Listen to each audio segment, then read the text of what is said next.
Hey guys, welcome to our review of Kamen Rider Saber, Episode 3. As always, I'm your host, President Stratos. Here with me today we have Cinder Blaze. a dude. Welcome back.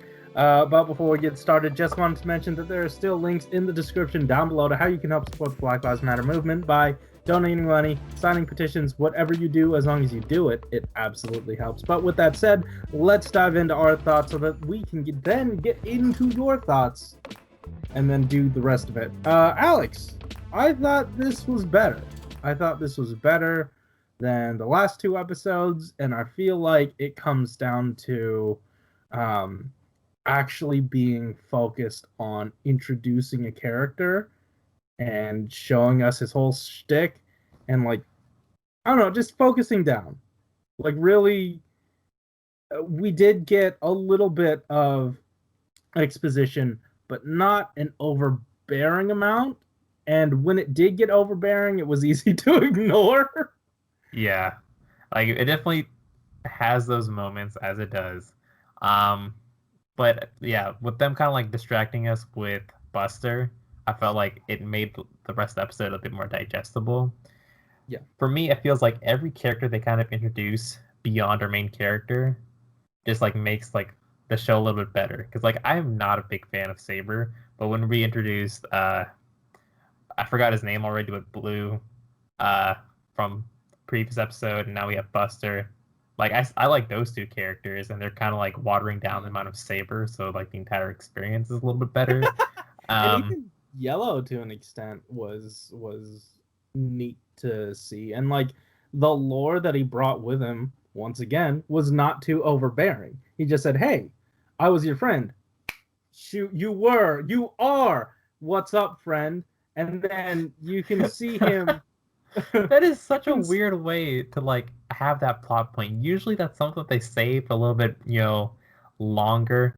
He's usually like that like mysterious figure that's kind of like brooding in the background, and then like there's like a realization like, oh, you're my best friend from so and so.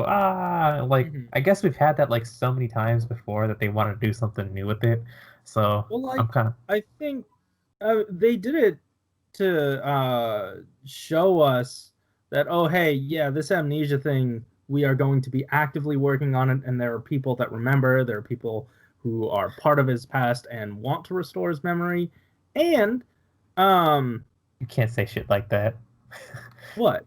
Actively working on this subplot. I don't believe that for a bit.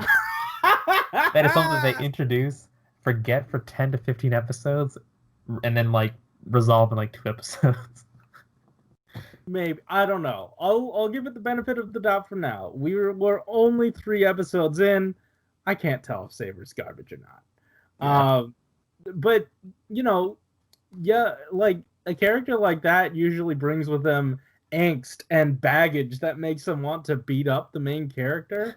And I'm glad that he's like, no, I'm just gonna hang back. This dude's cool. Just want to give him his memories back or whatever. You know how it is. Yeah.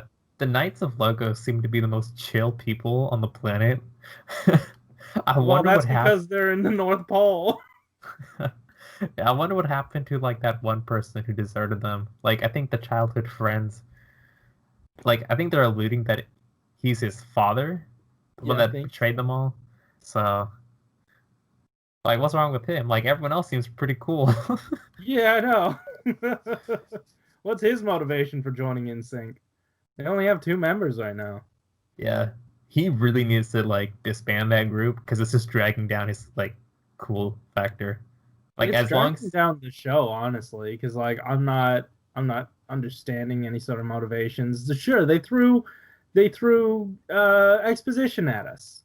Cool, good, awesome. I'm glad you did that for somebody, but it didn't work for me.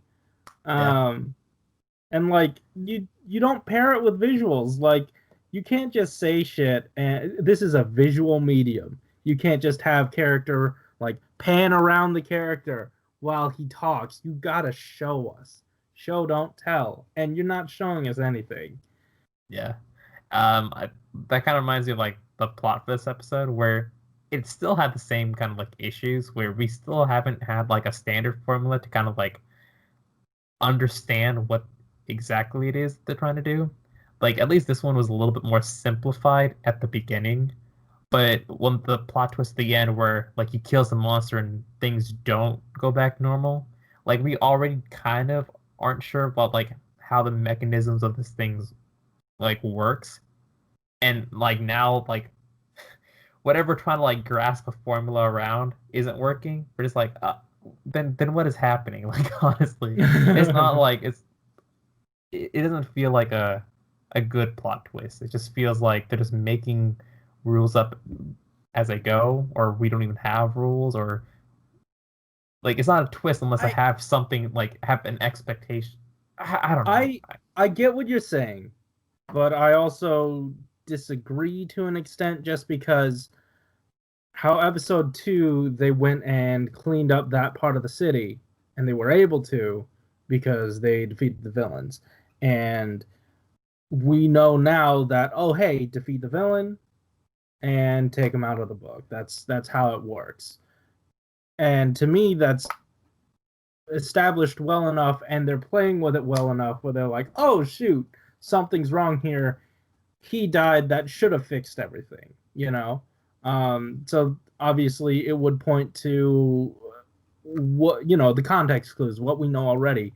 Potentially there's another monster roaming around controlling It this could be narrative. that, or it might be something to do with like the origin of the monster. Because I think that one of the Backstreet Boys just burned a book or something, Sure. and then that's what summoned it. I'm not sure if Mhm. that changes things. Yeah, I don't know. Yeah. um Yeah, how but about these yeah, henchins though? they really take their time, huh? Yeah. I think you said it before, but it's like a few slashes too many. Like they have to fill time to let the book like run its course. Like you don't have to. I mean, I guess for the first few episodes, sure, but like I'm already over it. Yeah, and it's not like it's a good long henshin. Like, yeah, like they can be like long, but if they're doing like excess moves, like I think like Saber's like X slash, like your henshin's basically over at that point, and you just like filling in like time. That's what it felt like, and as opposed to just like being like part of the henshin. Because like henshins are like powerful like short moves that kind of like get you like a feel of like the character or like the powers associated with the Mhm. the writer, but it's just like uh, it's a bit much, and it Yeah. happened for every single writer. I think for I'm just gonna rag on Saber just because I think like the X slash was like the most. It's like the easiest visual for me to like compare it to, Right. but I think Blues was a little bit longer. Like I don't know what part specifically was too long, and Buster's as well. I think he was just kind of like he was holding the pose for way too long. His legs were shaking in the middle of the henshin, and it just like really kind of like threw me off. Yeah, like they're supposed to show off, yeah, but like there's something to be said about brevity, I Yeah, guess. Like it's not cool if you keep doing it. Like if someone swings a sword around, whoa, that's cool. But if he keeps doing it and he shows up at your house, he's like, "Hey, dude, you want to see this cool sword trick?" Fucking no, dude. You gotta stop that. And that's what it feels like. yeah, unfortunate. Yeah. Buster's nice though. I do like him. He's a great character so far. Paint by numbers, but um just something that I don't think Kamen Rider has had before, and it's neat. Yeah, apparently he's the father of that one shitty kid from Cure Major. Yeah, that's hilarious. I can't. I can't believe I recognize the child actor. it's that. It's the Chia Pet head. that yeah. It was the hair. That's what got me. Um. Yeah. Anyway, you ready for some comments, Alex? Yeah, 'cause I feel All like we right. have a Cool. bunch. No, we have one. All right, sweet. From Peacemaker 2448. Sir, what are you doing over here at Go Mango? I thought you were only at Soda Pop. But thank you. Thank you for showing up and showing your support. This episode felt all over the place as we bounced around from plot to plot. Honestly, I'm finding myself bored by the show. I'm willing to go to episode 5 at least, but the show needs something big to hook me for the long haul right now. Yeah, absolutely. That was a power from last week, by the way. The big hook. That was this week. Oh, I thought like he got it long ago. Oh, did they get it at the very end? Because he just pulled that book out of nowhere, right? Oh yeah, he got it at the end, but like they used it now. Oh. And they brought up the whole thing of like, oh yeah, this one's matching, so the powers are blah, blah, blah, blah. Or the blue one goes with the blue rider, and the red ones go with the red riders. So I mean, that one was green, so. Oh well. Yeah.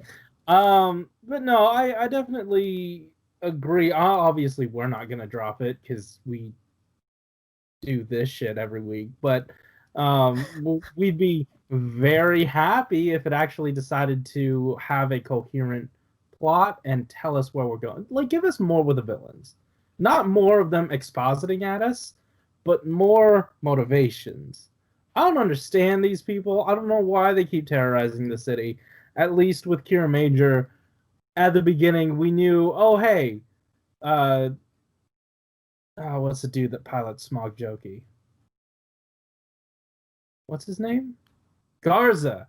At least we knew Garza, hated his brother and just wants to get rid of Kira mentality or whatever, and like really hates Red because of it. So there's a conflict there. There's personal conflict there, but here we don't know anything, and we've spent a lot of time just telling, not showing, and I'd like the opposite. So yeah. Anyway, Alex, you good?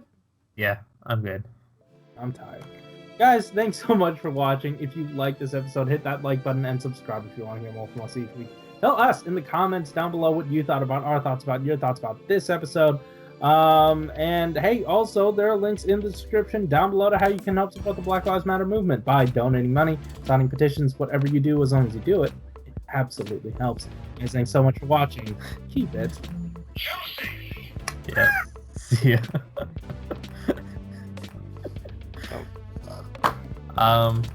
Oh yeah, one other thing I wanted to touch on. That kid didn't want to go to the Knights of Logos base because they had too many books, so he hung out at a bookstore.